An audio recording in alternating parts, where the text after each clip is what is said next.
Welcome to Call of Your Soul. Welcome to Call of Your Soul. This is Dan Ellis and Amy Piper coming to you with episode 5 on Ground, Grieve, Nourish, and Play. And today we're going to focus on part 2. Before we begin with today's content, just inviting you, if you have a chance to do so, maybe closing your eyes and coming to a place of center.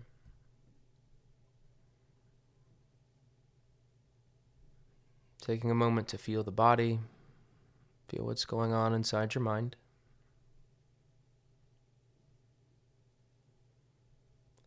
Finishing the exhale that you're on, expelling all the air out of the body. Inviting a deep breath in. And release.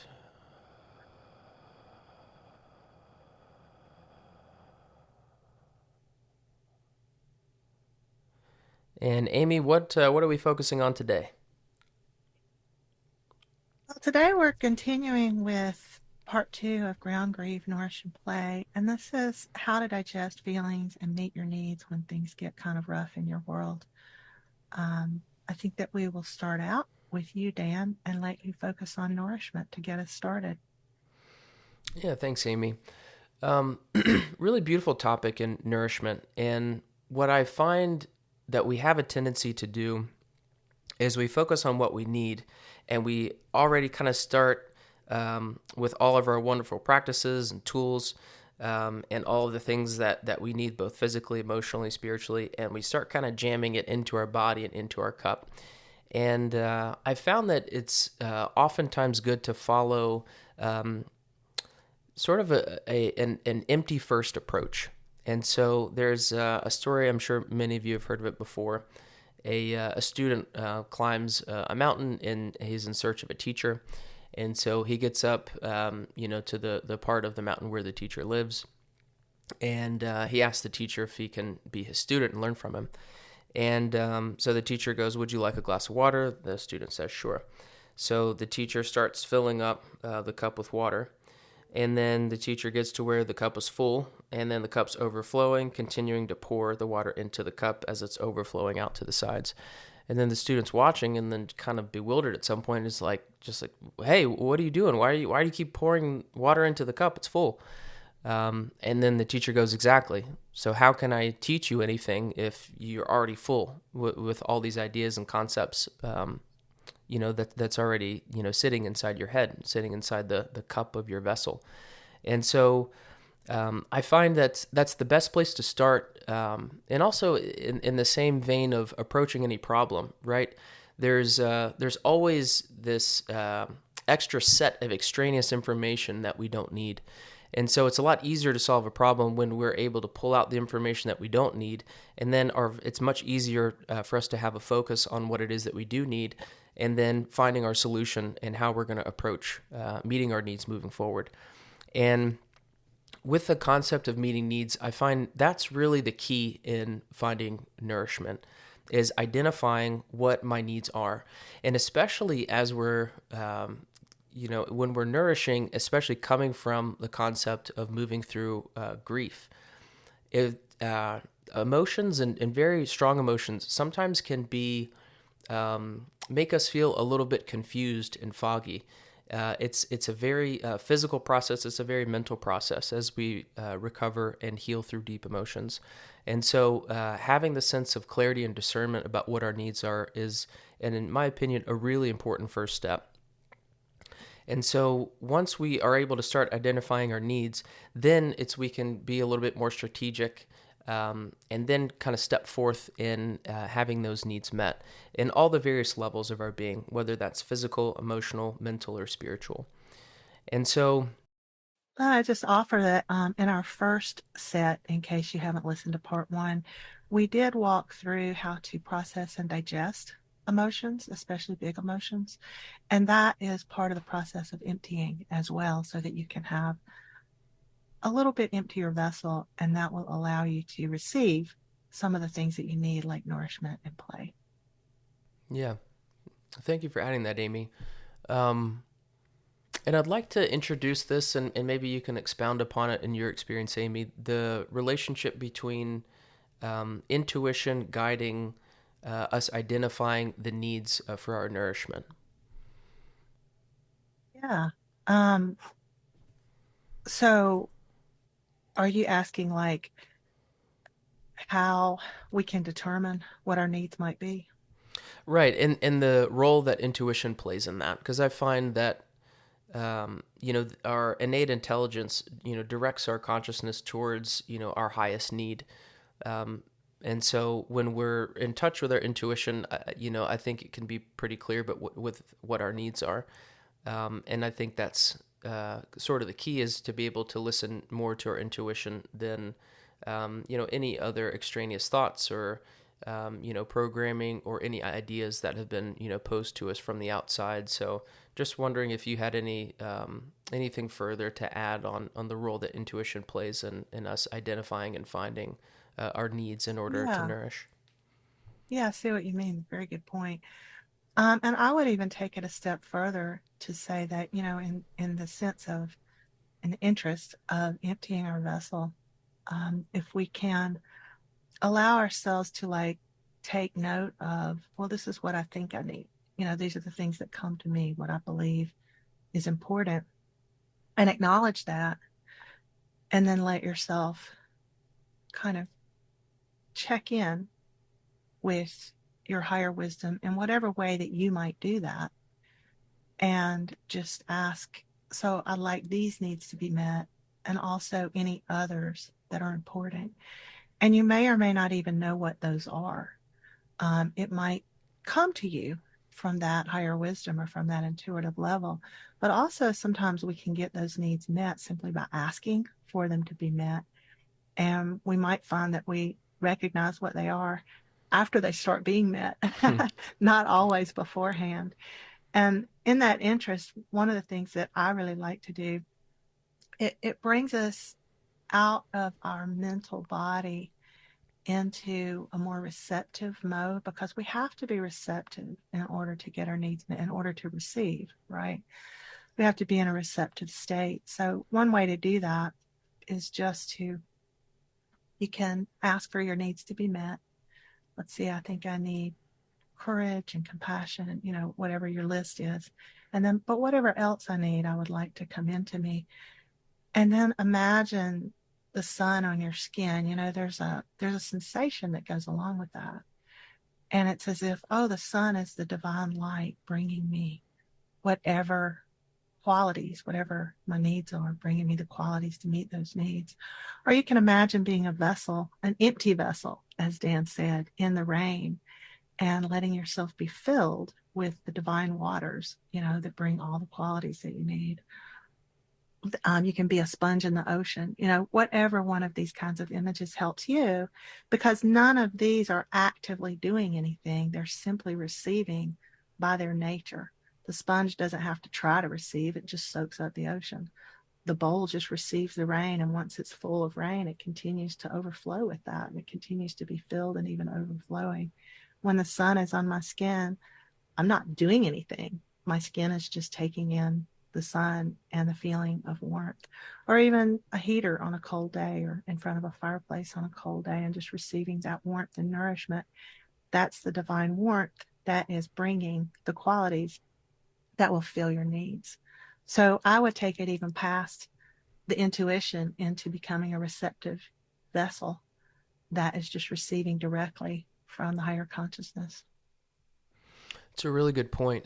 Um, and I really like the the point that you brought up of being receptive, because especially from an emotional, mental, spiritual standpoint, if we're closed, we really can't receive. And nourishment, correct me if I'm wrong, really seems to be our relationship to being able to receive what we need.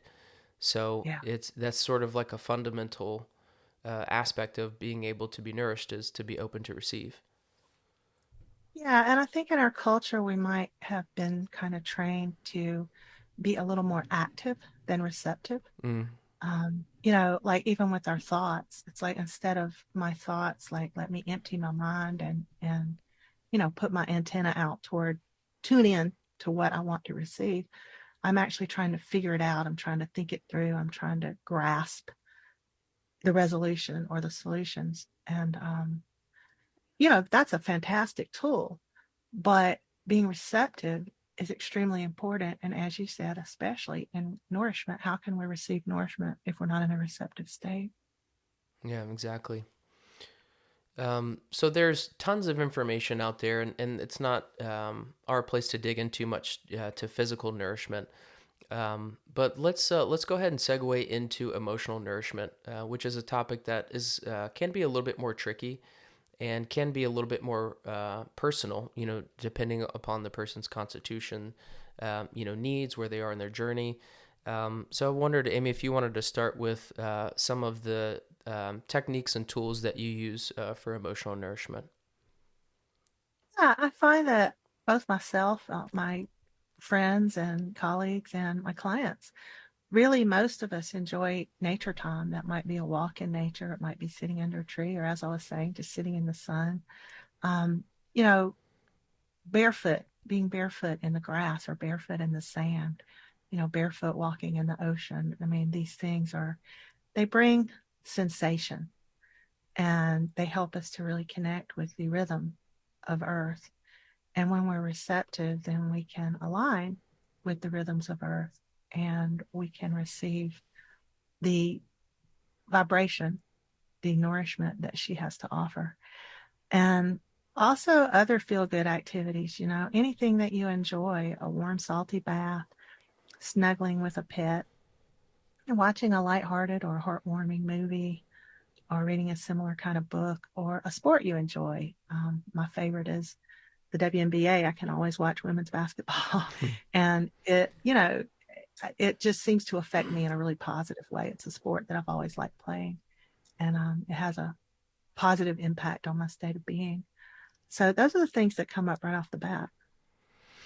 Yeah, I like what you said about snuggling with a pet. I saw a quote. I think it was yesterday, and I think it was Patrick Swayze, and someone was commenting coming into his house, and he's like, "Yeah, it smells like dogs." Like, because I think he had several dogs that lived with him in the house, and he said, "Yeah, but it also smells like unconditional love and compassion, Mm. and all these beautiful qualities that an animal that's totally devoted and is just a being emanating love and compassion. So it also smells like all of those things. So I can put up with a Mm. little bit of the smell of the dog, for all of the qualities that it brings in return. And also being a dog person myself, snuggling with pets is it really is quite physically emotional. Like you can really feel a difference. And it's funny. I sometimes find that when I'm in, as I'm transitioning through a rough mood, a lot of times like there's a dog that will be on a walk with someone, and then you can sort of see it identify me, like and having a need, and then will kind of pull towards me, just to kind of give me an opportunity to be able to pet the dog, and I can feel immediately there's a shift. Mm-hmm. Yeah, and there's a lot of, I guess, studies about cats purring, and Mm. that vibration of the purr seems to be really comforting. And of course, there are people who don't enjoy touch and who don't enjoy that kind of intimate, physical touch, and so that may not be for you. But for those of us who do like that, it's really super. But you might get that kind of comfort just from being with a pet that you are close to. I have a client who's very close to her fish. Her fish are a really big deal to her. And obviously, she's not petting and snuggling with them, but they bring her a great deal of joy and happiness. Yeah, another one that I've found, and this one you could also say falls under the category of mental nourishment, but and this is one that Julie and I do with each other pretty much every morning, and it's having a dialogue with someone who listens, who really, really listens. And there's a palpable shift that I feel in myself when I'm able to share in my experience, and I feel there's a resonance. Someone is able to receive and understand my perspective and what I'm going through. And maybe if you've got someone who has that ability, can even reflect back to you. and help you, see some additional insights in what you're experiencing. But I find that dialogue really helps facilitate a sense of interconnectedness, and is really nourishing on an emotional level. Yeah, 100%. And unfortunately, listening is not necessarily a skill set that a lot of us have learned. Some of us have had to learn that later in life. So if you don't have that skill set, then I recommend that you might look into, ways that you might develop that. It can be a really connective thing and help you and the people in your life, your friends, your partners, and so forth. And we can put it down in the notes, Dan, later, but I'm thinking of nonviolent communication and mindful, compassionate dialogue are really beautiful avenues for learning how to really listen to another person. Yeah, absolutely. Another one that had come to me, and this kind of goes back to the thread of what you're saying with this cultural aspect of us being very more activity driven, is taking time away from responsibilities. I really see, especially in sort of the modern parenting makeup that we have culturally, is there's a very heavy responsibility on parents for their kids. So Yes, between that and working conditions, and maybe not always having grandparents around or other support, it's really, it seems like the ability to have a really rich social life and time away from these everyday responsibilities seems really more slim than I've ever seen it in my lifetime. And the joy that you can see in parents and adults when they have a relief of those responsibilities is extremely nourishing. Not so easy, but very nourishing. I agree. Yeah, absolutely. And then, of course, which is going to be a topic we're going to discuss at length, play. So Hmm. won't go too much into that, but obviously very emotionally nourishing to play, and to come into the state of being, of doing something for the sake of just enjoying it and exploration. Yeah, and I know that something that we're going to dive into a little bit later is what does play really mean? There's different kinds of play, and what does that really mean to us? Yep, a question to be explored very soon. And I just wanted to talk on this one point because I've seen this quite a lot, especially when people are writing about it. And I think it's important to, within the context of nourishment, speak on this concept of introvert versus extrovert. And the way that I see it, and the way that, excuse me, I define it is, is it that you recharge and be able to process and find nourishment? So, for example, for myself, I find myself more introverted because when I'm having a challenging experience, I find it's much easier and I'm much best suited to seek some solace alone, and to be able to really sit with what's happening, take some time to decompress, and then I feel my awareness expand. I'm able to let the emotions flow through, and then I'm able to gain some insight. Conversely, if I try to immediately have a dialogue with someone about what's going on in me, I have confusion, and I find it really frustrating because it's very difficult for me to articulate what's going on because I haven't had a chance to really process and really feel it yet. So trying to articulate it and trying to put it into words and trying to process it on a mental level, for me, it just really doesn't work. And I find there's a lot of people in my life that I find are the exact opposite. Hmm. So where being on their own really makes them sort of ruminate, and it's really unhelpful. What they really need is to be able to talk through it, and to really kind of go through a mental process of kind of uncovering and sort of putting the puzzle together. And by through this conversation, through this dialogue, they're able to gain the same shift in awareness and sort of process through it in the same way that I do on my own. So I think it's a really good question to pose to yourself, and also in relationship to your close friends and loved ones. How do they process? How do they recharge? What's the way in which they're going to approach this shift within themselves when they're going through these things? Is it best alone or through dialogue? Hmm. Yeah, and so sometimes if we're people who, need to talk through things right off, then we might kindly and generously ask if someone, would you like to talk about it? And, it's just important for us to really hear what that person says because maybe it's not the time for them to do that yet. Maybe they need to go into the process like Dan was talking about, or maybe this is the person who absolutely needs to talk about things first. Mm. Yeah, and then sort of the last element that I wanted to speak on in regards to nourishment is nourishment through community and shared experiences. And I had a an interesting example of this. So our house flooded when the storm Helene came, and of course there was tons of things to then have to do in the following 2.5 weeks. And I noticed when like my energy level and my level of frustration, my energy level would go down and my frustration would go up after working on my own for a certain amount of time. And then there was a day where I had to do some really sort of a very hard physical work that was very repetitive. It was just digging out the outside of the foundation. And called in a mutual friend of ours, Jack, to come help me. And even though I probably had to work physically much harder than any other thing that I did the entire rest of the time, I was able to enjoy that day and I was able to work so much harder because I was able to share that experience and build a memory with Jack. And the amount that we joked and laughed, excuse me, as we went through this day of really hard manual labor was actually way more fun. And it was actually something that I really enjoyed.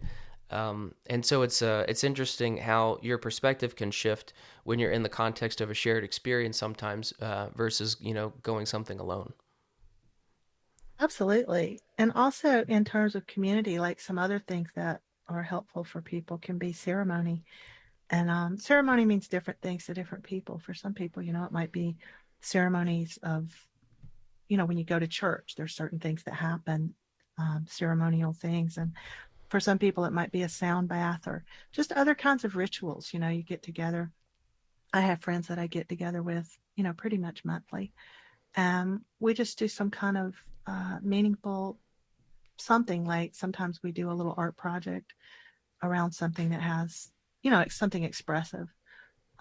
Or, we might just kind of connect with the earth together or, just things that mean something to us. We have a little conversation, a little dialogue of the kind that Dan was talking about earlier.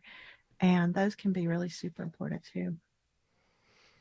Yeah, and one other example of that we had mentioned that's a good one is sound baths. And I noticed Mm, that's also really helpful for people that have a very high mental load or yeah. have a very difficult time self regulating mental activity, have difficulty sleeping. There's one that I'll actually do next Saturday where we'll combine a sound bath, some restorative yoga, and Reiki, which it's always really fun to sort of watch when people come in. Kind of a little bit of anxiety and anticipation, and you kind of just watch their face and how the way their face is shaped with whatever they've come in with, and then you see them walking out, and it's a very different sort of affect that you see once they leave. So those can be really great ways, especially with the mental demands of the modern world. To have to use things like sound and having pockets of rest where we really just have an absence of stimulation to really allow our mind and our nervous system to recover, from a very fast paced, very, high demand, society and existence that we have. Yeah. And then also, I mean, you kind of touched on with the sound bath, moving into kind of a flow state, being fully absorbed in something. And some of the things that help us to do that are finding creative ways to express ourselves. We all have different ways to do that with, song or musical instruments or writing or art, And then finding when you have a sense of calling or a sense of purpose, then as you move into that, sometimes you just become very absorbed. So, like for me, one of my callings and sense of purpose is actually my coaching and counseling. And so when I'm in that space, I move into a space of absorption and flow state, and time goes by differently in that state of being. But your sense of calling can be something, very different. And if you have found that, then, that might be something that can be very deeply nourishing for you. And if you haven't found it, then you might want to consider, wonder what that could be. Mm. And that brings me back to connecting to your intuition and what your interests are, because a lot of times I feel when we're not connected to what we're really pulled towards, then it can be very difficult to find that calling. But if we follow really what we're interested in, what we're inspired by, then that can be a very helpful tool to find the stepping stones into finding what the call of your soul is. So with that, we'll go ahead and transition into play, which is a big part of what the calling of my soul is. Part of me is probably going to be a child in some way for the rest of my life, which I absolutely love and enjoy. And just as an introduction to the topic, I remember when I was working back at the school Jacob's Ladder in the mid 2000s. I had gone from UPS to Jacob's Ladder, which is a totally different shift in environment and work function. And so this word recreation comes up a lot in the context of play.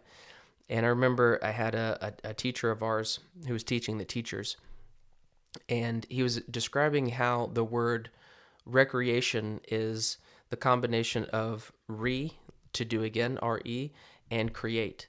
And so it's this process of recreating what we've seen before.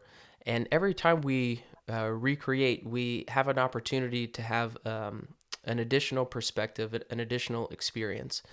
And it allows us the opportunity to learn and grow in a very fun way.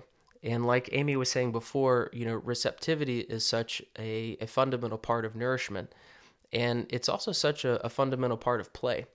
If we come in with in my experience, a high level of expectation about the way that our play is going to be, it can really take away from the experience. And it's really interesting when you go to play with people. It's in my experience, it's a way where you can learn so much about someone in a short amount of time. To what ends does someone go to win? How well does someone obey and listen to the rules? How well does someone understand the instructions? And, how well do they see the people around them, observe and respect boundaries? And, is it more about trying to get the upper hand and win, or is it more about, maximizing the fun in the experience? And how easy does someone come into a flow state when they're playing? Or is there some or are they anxious about the outcome? So it's really interesting to see the ability of someone to be able to collaborate and be able to enjoy the experience versus someone who's maybe very preoccupied with the rules or the outcome of the game. So I just wanted to share that perspective of play as an introduction. Amy, anything else that you wanted to add? Well, just what comes to mind is that I talk to a lot of people who, when play comes up, they're like, well, I really don't know how to play. And so I just want to comment on that because it seems like that a lot of us have gotten so far away from play that we don't really necessarily know how to access that state of being. And I guess that's one of the things I would say is that, play can be just a state of being, lightheartedness, playful attitude, even willing to be silly. Like, I might see something that amuses me, and without sharing it with anybody else, I just kind of giggle inside. I know that, I live with my animals, basically my pets. And so, my pets have voices, and I imagine them saying things to me, like they're looking at me like they're wanting some extra, they're wanting something that I'm eating. And, I imagine them saying, my mom is so mean. She won't give me any chicken. It just entertains me. And even with like, other objects, like, I don't know, when I'm making a smoothie in the morning, I've got the fruits in there, and I hear the fruits go, blah, blah, blah, blah, because they're being blended up. And these are just like silly, just a willingness to be silly. A willingness to be silly can be, bring an attitude of play. Oh, 100%. And my recommendation would be go be around kids. Go be Yeah. around kids for 5 minutes, and they will show you how to play. Um, I had it was sort of like a light bulb moment for me, where you have those experiences, and inside that moment, it sort of shifts something or stirs something inside you so deep that you're not going to forget Mm-hmm. it. Mm-hmm. So I had one of these, as I said, when I made the shift from this very sort of rigid corporate culture at UPS, and then went to a school and therapy center, not only just with kids, but kids with all different types of neurological issues, which some of them are extremely playful, even much more so than neurotypical kids. And I remember working with this one student named On God, and he was extremely imaginative. Like everything he wanted to do was going to be imaginative play. It was going to be fun. It was all about humor. And I remember there was we had basically finished up the curriculum of work in that period of the day, and so he had this kind of block where it was like do what you want for fun. You've kind of earned the reward, and so we're out in the playground, and he was a little bit older than some of the other kids, and so he had an ability to develop some more kind of creative concepts. So he had this. This kind of like storyline in his head that him and I are like, spies or detectives or something, and we're going around and we're looking for something on the playground, and I just, like the adult part of me that had just come, from forecasting and math and meetings, couldn't quite like just absorb myself and kind of meet him in this imaginative play. And then he could feel it, and then I remember he just stopped. He looked at me and he just goes, pretend. Right? Play with me. Pretend. Just for a second, put down that this is what I'm creating in my mind is not the current reality, and let's have fun with it. And I think that willingness to be able to see beyond what I think as adults, it's very easy to get fixated on what our senses tell us, right? What we see, what we hear, what we taste. And so that sense of imagination is so key to being able to let some of those things go, which ultimately leads to a greater sense of possibility.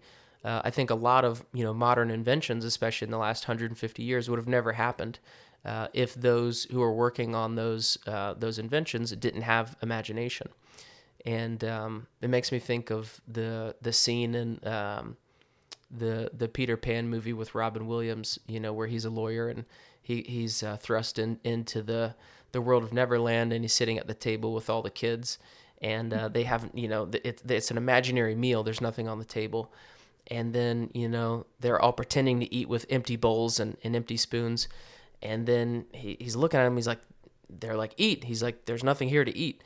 And then the moment that Robin Williams, takes a spoon and then pretends to flick food at someone, in the movie they fill the food up, the table up with food. So it was just a really great way Steven Spielberg depicted, what's possible. Like our imaginations sometimes can fuel our consciousness to create things that didn't exist before, such as the case of inventions. It reminds me of when we were kids and the adults around us sometimes, like it would be, Christmas, and we would have maybe received some toys and stuff, and we'd play with them for a little bit, and then, we'd find a big box. It's just this box, and we'd turn it into a spaceship in our minds, and we were playing, or we would just be characters, we would be like teenagers riding horses or something. And so, it's just the pretend. And Pretend. then, yeah, that was great. And also, I think that when we do things that are not our skill set, Like, for example, I can have a lot of fun with art because I actually paint like a child. I'll have a flower that's bigger than the house that it's in front of. I mean, I play when I do art. But some of my friends who are much more talented than I am, for them, they enjoy art. Even my friends who are, professional artists, of course, they really enjoy the art. But it's not the same kind of play. It's creative, but, they're trying to achieve a certain end. And I think both can, maybe they certainly fall into creativity, but they're different kinds of play. And I think that's something that's interesting. Like, a musician, for example, may have a lot of fun playing, but it might be a little bit harder for that person to just relax into kind of a playful style of playing and not be concerned with the product. This no concern with the product. Yeah, and that's something that, I find you hear a lot where people are like, follow your passion and do what you love to do, and you'll never work a day in your life. And something shifts when intention of it goes from just for the sake of enjoyment to, well, it's there's now sort of consequences riding on it, Mm-hmm. and it shifts your relationship to that work. And I've discovered that that's just a reality. And also, it's really interesting where I meet a lot of adults that have such a resistance to do something because they're afraid they're going to be bad at it. Mm-hmm. And a lot of times, this is in very playful, expressive types of activities, like dance or like playing around with music, things that are just very playful. And there's such a resistance. And I find that it's interesting that it's so tied to, well, I'm going to be bad at it. And then, just that one simple thought, this one inability to sort of be vulnerable and not be great at something for just a moment, sort of cuts off what I find such a stream of vitality in life. I find play so much of like what makes life awesome. In For a lack of a better way to explain it, I just find so much fun and joy out of being playful, and especially like with kids, to wrestle around and just a simple game of tag or chase or pretend to be a monster or just pretend to be something, and kind of change my voice or the way I walk and just the way you see them light up. It takes such a it can take such a small effort to have such a shift in the dynamics, and I just find that it's interesting. Some adults have such a hesitation out of a fear of not being about being bad at something or about not doing it well. Yeah, and I think you said a key word there when you mentioned vulnerability, because especially if we have been in our unguarded moments, if we have been wounded in our vulnerability, then it makes it hard to be vulnerable. And sometimes play, we can feel vulnerable in play, and so it makes it difficult for us to let go into it. We're unguarded. We're not attached to the outcome. We're willing to be silly. But, if someone has made fun of us in unkind ways that are really hurtful, then, it makes it much more difficult for us to just relax into being playful and not be concerned with those outcomes or, with what might come back to us. Yeah, and I think we have to sometimes, even though it can be painful, is allow ourselves to be imperfect or to not be good at Mm. something or to make a mistake. Is another example of that, where I find it's not necessarily that I'll be bad at it, but the fear of making a mistake that prevents people from exploring things that otherwise could be something they absolutely would love to do, and make a part of their weekly routine or part of their life. And the freedom to make mistakes is really a really critical factor in being able to play. Yeah, the freedom to be imperfect. Yeah. So with that, I maybe we hop into the benefits of play. And Mm-hmm. the first thing that came to mind is the connection to the inner child. And like I was describing before, when I'm around kids and then I come up with some character, or I just, have just this switch little, this quick little switch in my voice, my inflection, how my body's presented. There's just a hint of imagination. You see kids light up, and which really connects me to my inner child. And I want to ask you this, because this was something that you had said when we had sessions and discussed before, and I found it really fascinating. You said the child you were is now your ancestor. Mm, yeah.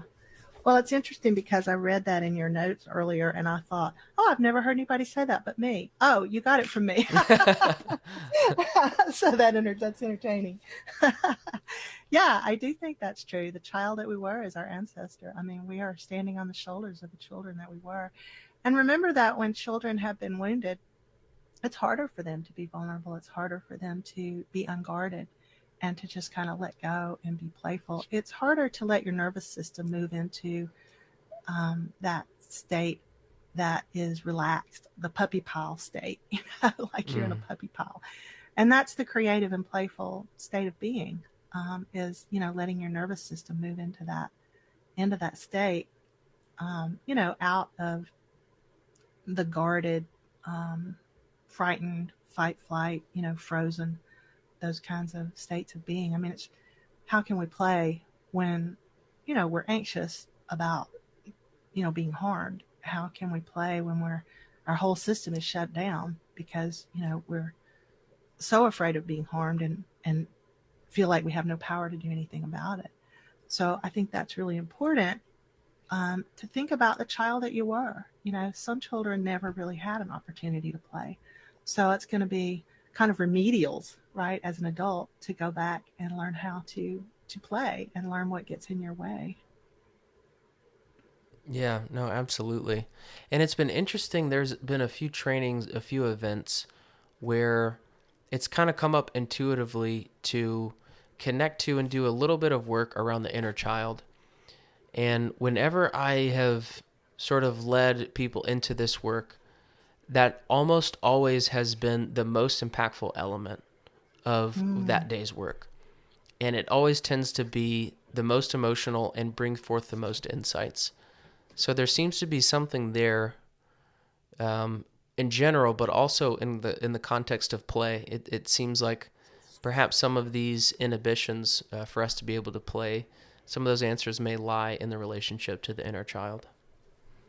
Yeah, that makes me think of when I have gatherings in the past where, we might be sort of like a workshop type of thing or a play shop.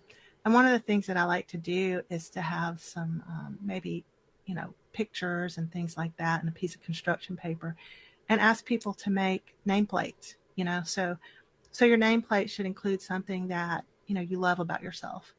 And people have such a good time with that. It's just Hmm. really, and then also something that you hope to leave with, something that maybe you don't have or something that you'd like to let go of while you're here that you'd like to leave without. Hmm. And people just like, once they find a few things, then they're like, oh, and I want to put these flowers now, and I want to put this dog, and I want, and they just have such a good time. And then telling the other people in the group, because a lot of times these people have never met before. And so they're having this kind of playtime right up front. And I just watch, as you said earlier, I watch the shift in posture and facial expression. And basically, the nervous system is moving into a ventral state where you feel safe and connected, you feel engaged, playful, creative. You can connect with a sense of calm. And that is a key. And, that state of being we know allows us to receive inspiration and insight. It allows our body to, it's not, the body is not taken up with feeling stiff and frightened and, trying to do defensive poses and stuff. So it's able to put its energy into repair. The mind is more open, the mind is flowing.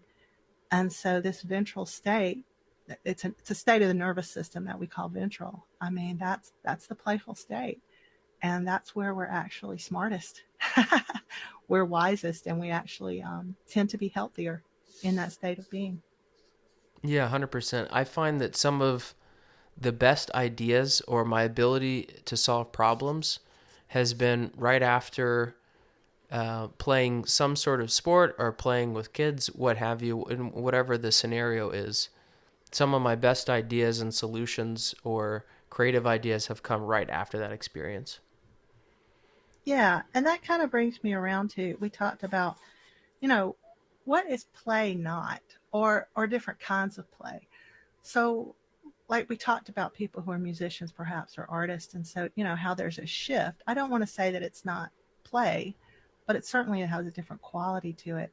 And the same thing when we play sports. So like, I love basketball. When I play basketball, I have fun. However, I also am interested in the outcome. Mm. So it becomes something that I want to practice, something I want to improve at, something I want to do a good job. And there's a different quality about that than there is, when you're just letting yourself be silly or you don't have any rules, you don't have any specific guidelines. You're just out there kind of doing it. So I'm curious what you have to say about that, Dan. I know that you were actually a football player in college, for example, and that's got to be a really different experience from just going out and, tossing the ball around with a pal. Yeah, very different. And actually, I didn't play in college. I got too many injuries, and then Oh, decided to just go to school to have fun and learn. But what was interesting is immediately when I got to college, I started working for the intramural department, which would put together all of the recreational sports, like the organized recreational sports for the school. So I was very mm-hmm. connected into sort of the sports community at school.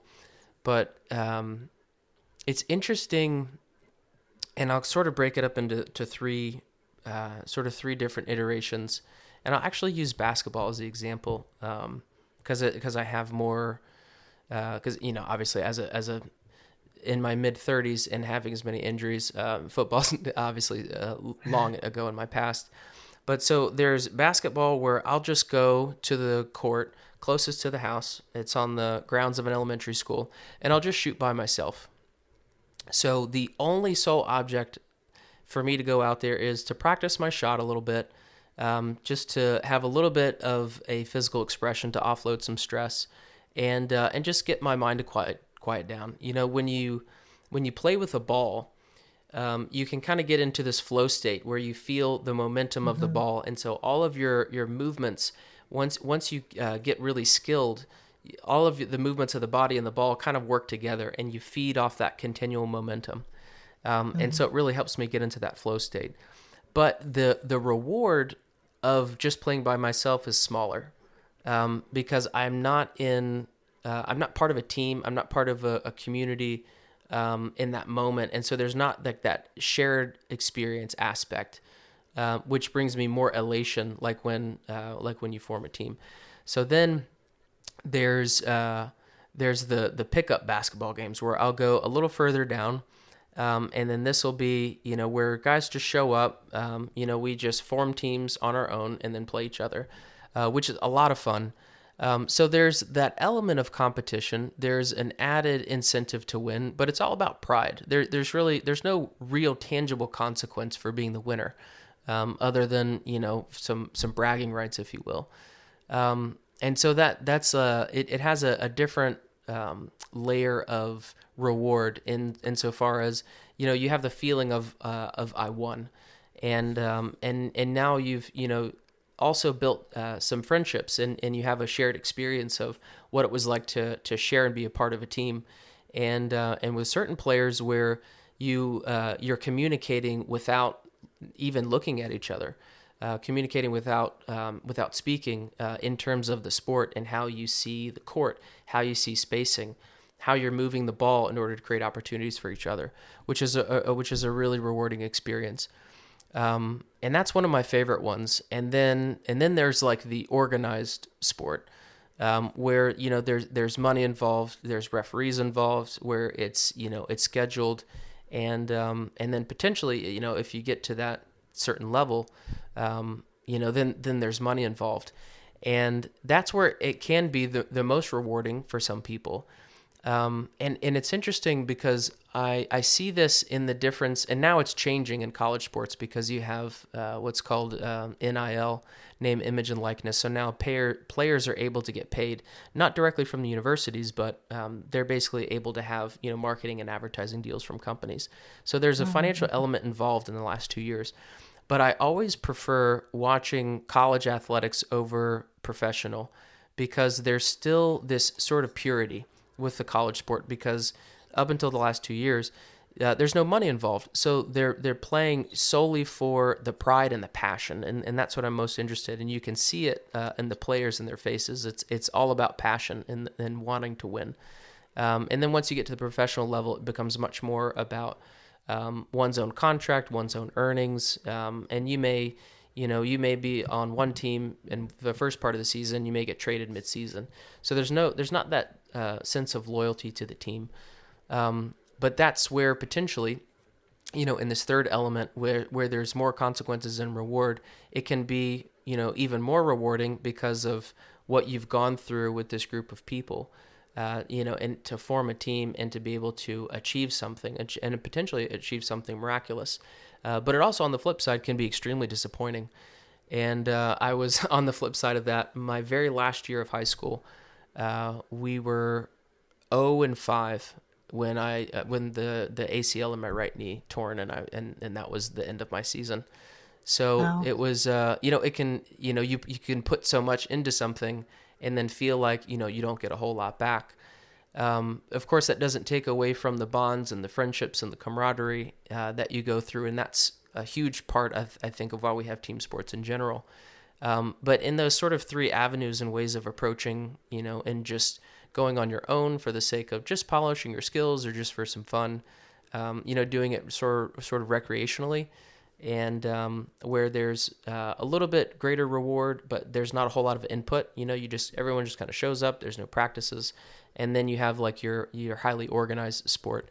It's all three different sort of realms of play, and they have different sets of consequences. And I find that the last one is one I'm no longer so much interested in. I think it's requires much more input, and as an adult and now as a father, it's something I can't prioritize. But each one has a very different set of consequences and relationship to play, which I find interesting. Yeah. And I think each one of those levels can provide a certain amount of stress depending on who you are and how you relate to things. I mean, if you haven't been a practiced athlete, even if you're just going out to shoot alone, you might be self-critical, and and then you lose that sense of playfulness, you lose that sense of flow state, and then certainly when there's a collective, there might be people who are criticizing you, or it might just amplify your own self-criticism. And then as an organized sport, especially as you say, when money's involved, then it can potentially become very stressful. So there's these aspects to what we call play. We say play basketball, play football, play volleyball. And we are playing, but also there can be aspects that just take the play completely out of it. And my point in bringing that up is just I think it's important for us to recognize, where we are. If I am feeling that I need play in this moment, that I need lightheartedness and I need, silliness and I need to move into a ventral state, ask yourself, is that what I'm doing? Or am I actually doing something else and expecting to get this kind of reward from it? It's just important, I think, to know. 100%. And so much of it is about intention and your relationship to what's unfolding. Like, for Mm-hmm. example, when I go to play pickup basketball, for me, the point is to be able to meet some people, have a shared experience, and it's really all for the sake of joy, right? I'm going there looking for joy.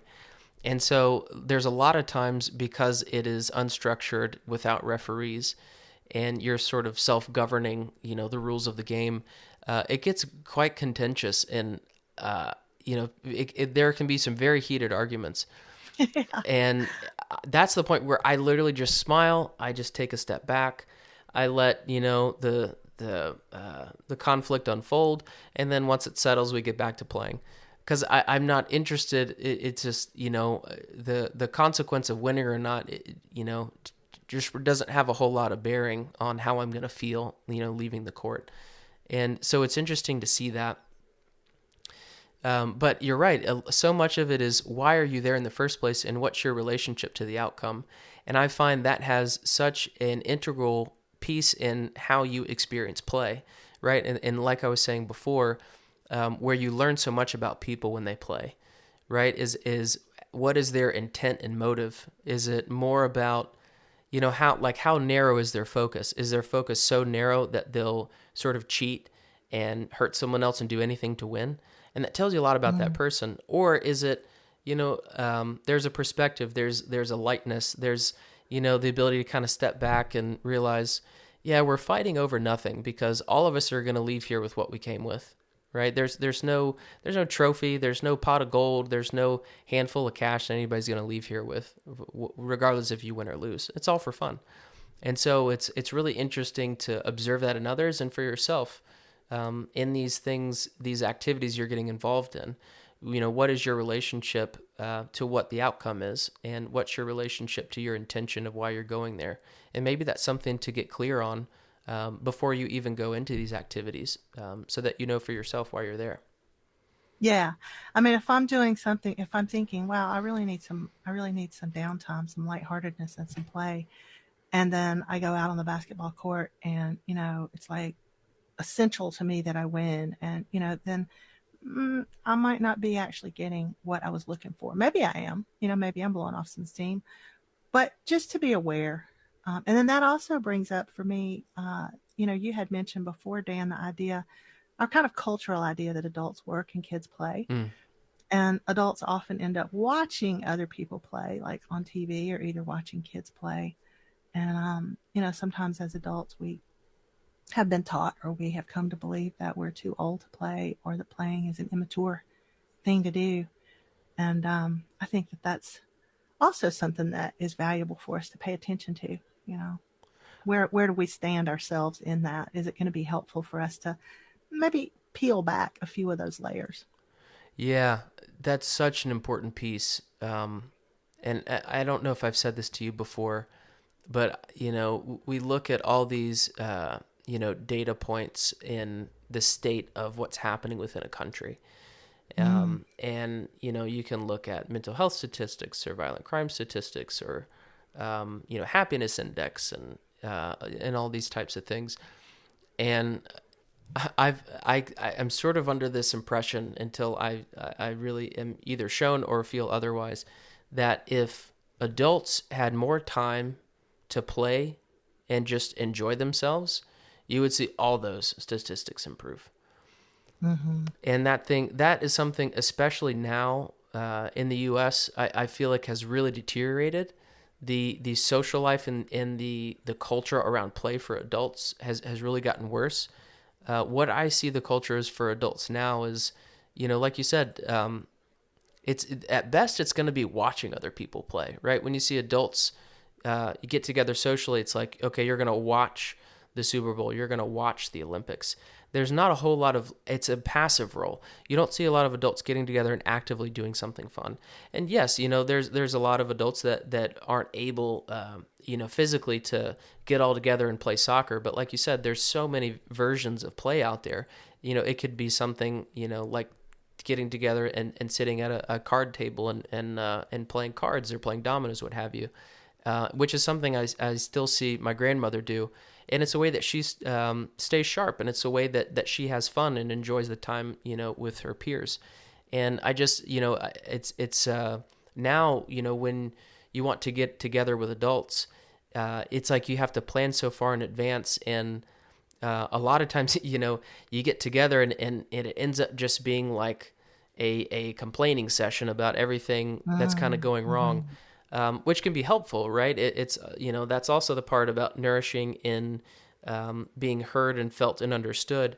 But a lot of times you would be just as well off, if not better, to be able to ground those emotions through being able to play, which is going to help you to be able to let it go. That's one of the greatest tools that I find emotionally is, I need a moment, especially when it's a stronger emotion. I can't go immediately into play. But once I can get to the point to where I can start the process, and I can go to where and get into the right environment and play. It is such a helpful tool to be able to process and flush emotions I no longer need, or attitudes or beliefs that have come up around it as a result. For example, let's say I'm frustrated about something and I start thinking, oh, these people don't care about me, or this doesn't matter, et cetera, et cetera. It's really helpful for me to flush my own thoughts that have come up as a result of that emotional experience, which is an extremely helpful tool, because if those thoughts persist for much longer, it really can have a very deleterious effect on my relationships with others, and also, on myself. If that negative thinking persists, it can create some issues. So play in that sense is so can be such a helpful tool, in the context of emotional nourishment as well. Yeah.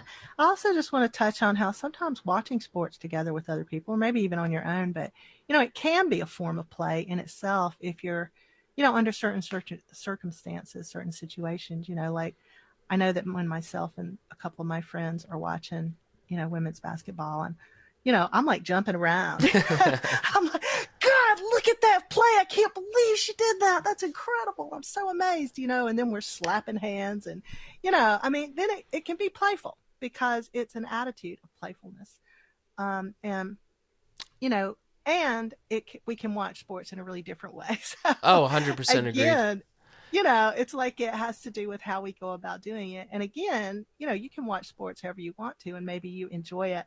But I do think there's a distinction between what we might call play and what we might call something else. 100%. Yeah, and I'm glad that you spoke of that, because I myself also play by watching sports. One of my favorite things to do is watching Georgia football with my cousin Jacob. We are Mm, so into it. There's such an emotional investment in the outcome. There's so much analytics as we're going through strategy and what's happening, and it's a completely bonding experience. But I guess what I was commenting on is when all of your relationship to play, and whether that be because of limitations of time or fear or not wanting to become vulnerable, is passive and is only watching, yeah, then it's very limiting. yeah. But it like you said, it depends on your intention and your relationship to it. Like there's some people that aren't very connected to watching basketball or football or the Olympics, and so this passive role is really passive, where it's like there's not a whole lot of investment in the outcome, and there's not a sense of camaraderie because you don't feel part of a group that's watching and supporting it. And that's very different, than, let's say, like a group of guys watching soccer in Argentina. Like to them, that's about as important as anything, religion, Hmm. politics, what have you. So there's a strong sense of bonding and camaraderie and investment in the outcome. It's very nourishing, and it's extremely playful. Maybe even take it a step beyond playful, whatever that next idea would be.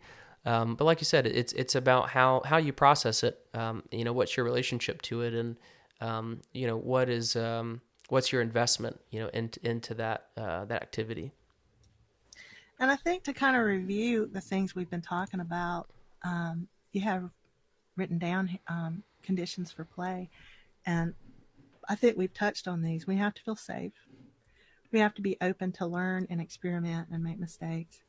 We have to agree upon the rules, and we have to allow ourselves to make mistakes. Well, I guess I said that twice. But yeah, I think those are important conditions for what we're calling play. It's not, these aren't all necessary for creativity. They're not all necessary for, maybe having a good time. And, but, but there is a quality to what we call play that is really important to recognize, and it really helps us to heal effortlessly. Just by playing, we actually do a lot of healing of our hearts, and we allow our hearts to open, and we might make connections with other people through play that we otherwise wouldn't make. Oh, 100%. Yeah, and there's a few things that come to mind. I'll try to remember them all as I speak through this. Um, and on the last point, 100%. And play is one of the best tools I've found to be able to connect to people where you don't share a common language, or you have a cultural Mm-hmm. boundary, or some other hurdle in order to connect to people. So like there's plenty of people I've been able to really connect to and have quite a bond with, but we have a very different culture. Or we don't even share the same language. Like there was a family I was staying with in Nicaragua, and very simple means it was a very beautiful time in my life, where I was really investigating, what are the, I won't go too much into that, but in any case, we were just outside, and very simple means there was one ball, and the idea was just to keep the ball from hitting the ground. And my Spanish was very limited, and just the amount of fun that we had just with that very simple game of just trying to keep the ball off the ground, kind of like volleyball, was just so lighthearted, so fun, and you could feel that connection with everybody playing, adults and kids. Um, and then where I developed these conditions for play is, and this is more so not so much playfulness, and playfulness can be a great approach or attitude into anything that we do, especially to work, which I'll talk about in a second. But where I came up with Mm. the conditions for play was more so thinking about, you have a group of people that are all going to play together, right? And so whether Mm-hmm. that's like a game of tag, a sport, a card game, it's like these are the sort of conditions that we need to make it work. Because otherwise, usually, if one of those isn't met, then someone or everyone is not going to want to be able to feel comfortable and to be able to invest in the activity. Mm-hmm. And playfulness is something I feel like, for me, is sort of essential. And some people have an ability to just have a sort of grinded out mindset for 40, 60 hours a week at work, and can thrive in that. That is not at all the case for me. But what I've been able to find, that works for me, is to have a playfulness mindset to my work, which is when I actually function best. And so I try to find little moments throughout my work days, in a professional setting, but just where I can create a smile, I can create a sense of ease, where it doesn't feel so serious, it doesn't feel so heavy. And I find that it really improves sort of the work culture.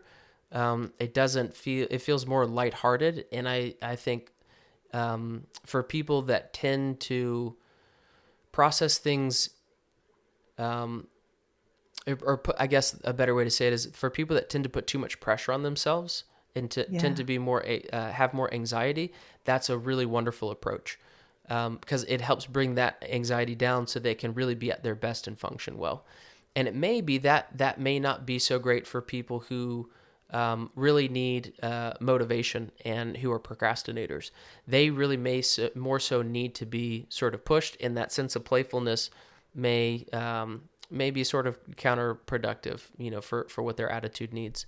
But for me, and for the people that I tend to work with, adding in that sense of playfulness in the work environment really seems to help productivity. It really seems to support the connection between employees, and really makes that work environment seem more harmonious, and for us to get things done a bit easier.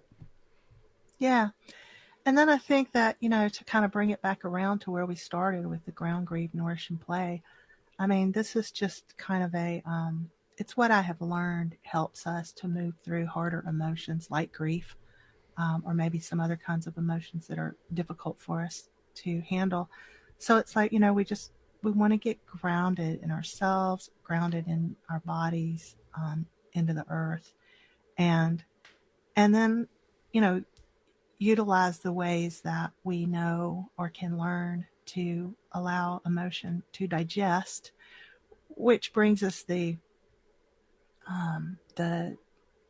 it releases the toxicity, just like when we digest food, it releases toxicity, and it brings us the nourishment. It brings us the good things. It charges our cells and so forth, and then we can move into nourishing ourselves in whatever way feels nourishing. And then maybe we're an empty enough vessel to allow ourselves a little more of what feels like play. Mm. Yeah, it's a very beautiful process. Not always easy. Mm-hmm.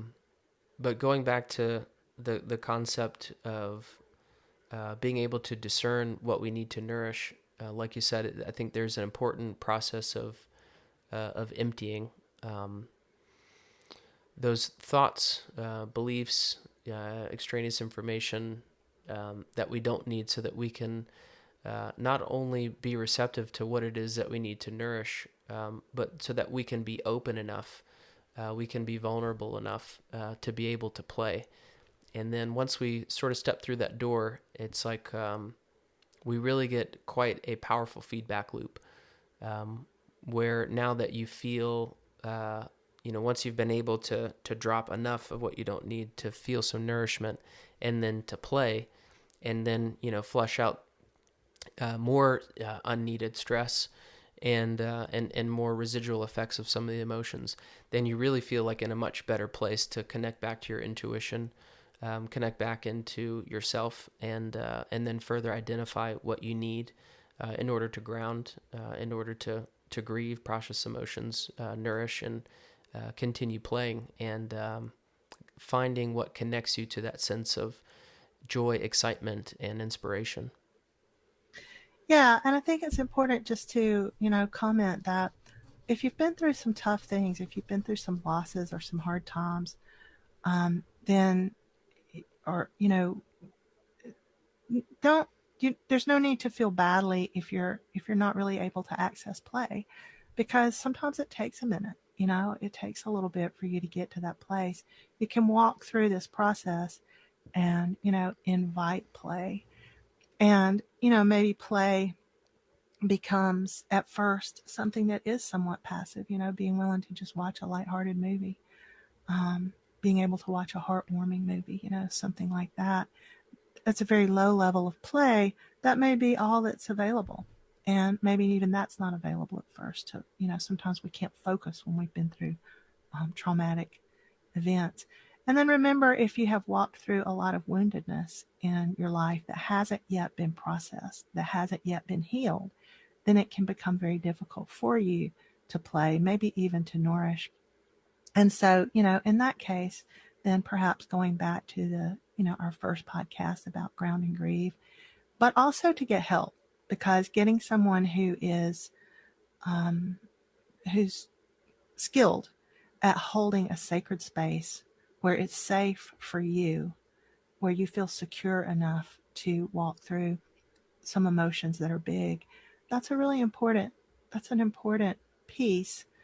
And I just felt like we needed to kind of come back around to that and remind everyone that, if you're not in a place to play right off the bat, it's not something that's wrong. It's just a process. And you may need to kind of go back to the earlier steps. But eventually, you know, we hope that you would be able to come back around to feeling very nourished and learning how to be in that very playful ventral state, and also to play in some of these other more organized ways that have other kinds of rewards. Yeah, thank you for inviting that perspective, Amy. And speaking as someone who was on the other side of it, many, many, many temper tantrums Mm. from birth until now, Mm. and it's okay. You have you have that time where you observe, and and then at the right time when you feel like you're ready, because like we said, there are those conditions, and it's not going to be a good experience if you don't feel like you're safe, and like these core conditions aren't being able to be met with those with whom you wish to play.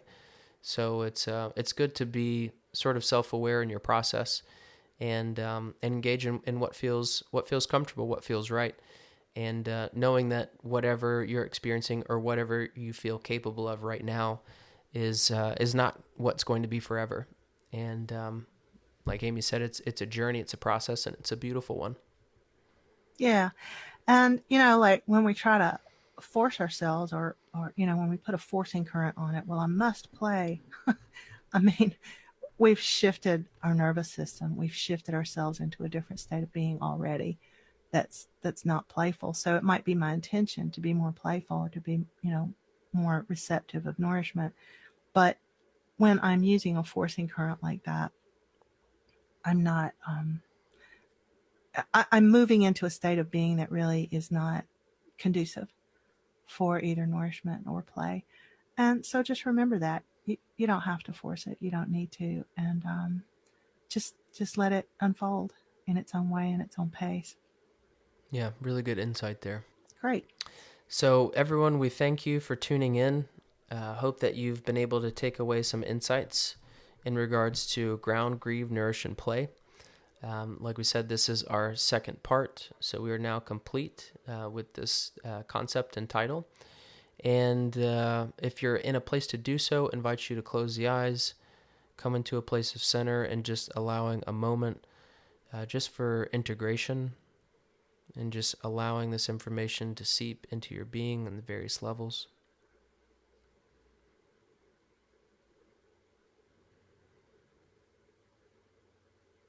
And perhaps you might imagine that you're breathing in with the in breath, you're breathing in the qualities that you need, whether it's comfort or strength or nourishment or playfulness, whatever it might be. And as you breathe out, that you're breathing out anything that's overwhelming or anything that might be toxic for you. So, with that, feeling the breath and feeling a more complete exhalation, take a deep breath in.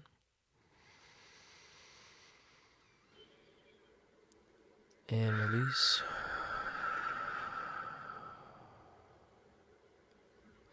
Thank you all so much for tuning in. As it is December, we wish you all wonderful holidays, and we'll see you for episode 6. Bye.